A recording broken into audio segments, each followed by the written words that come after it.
Hello, people out there in YouTube land, and Mr. Repzoid. This video is a response to your death and I think it was death and something else, and whether you deserve it or not, if it was meant to happen, stuff like that. Now, later on, I am a Muslim, and I know your question was towards atheists and Christians and stuff, but you did say theists, so I figured, I guess Muslims are in there somewhere. But, you know, so, I mean, we believe in a God, so there you go. So, you know, I just wanted to answer that question, and also my condolences to your situation about your, I believe it was your aunt and then your father going through some health. What I wanted to say is that questions you have, it's not a really easy answer to get from any faith, from anyone. The reason being is because death and tragedy and tragic issues are very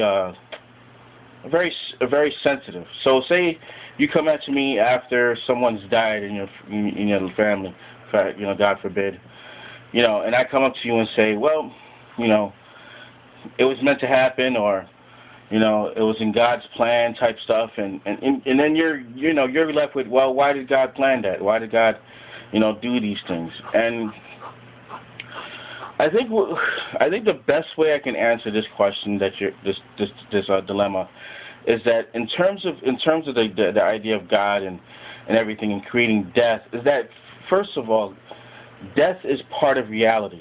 Death is part, you know, and even in Islam, Allah says that the only thing that's promised to every soul is death. That's really the only thing we're promised, not fortune, fame, wealth, nothing like that.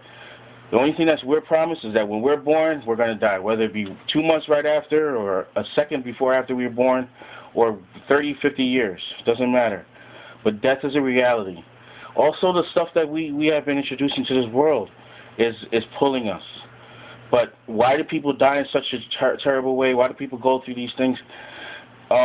It's the same thing where it's sad to say that it is meant, but it's more like a thing where it's unfortunate, but God gives you strength. Like, say, let's just put it this way. A man is put in charge of a child, of a boy.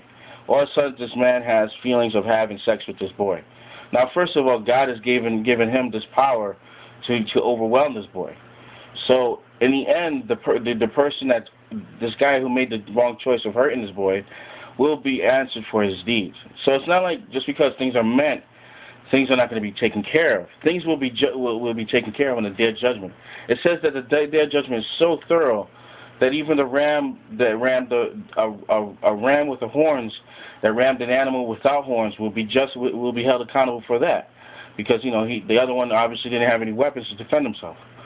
So it's just kind of like that. So in a nutshell, death is meant to happen. Death is part of reality. Whether you're any faith, it's a part of reality. People die in good ways and people die in bad ways. I'm not saying it's a random situation, but it happens. I'm not trying to say this to comfort you, but you know, a lot of people make these decisions of whether it was the wrath of God, whether if it was a punishment from a God, or whether if it was something that God did purposely, based on His records through the Bibles and the Torahs and the Quran, based on how He did things. But we fear one thing: all of us who are part of any faith, we can't talk to God personally. None of us talk to God or receive any specific words from Him, like as if I'm talking to you, getting what is true. Why did He put some people to sleep? Why did He have people die in such certain ways?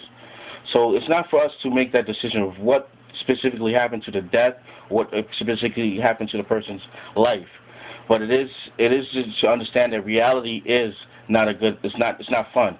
Not everybody gets that nice life or death.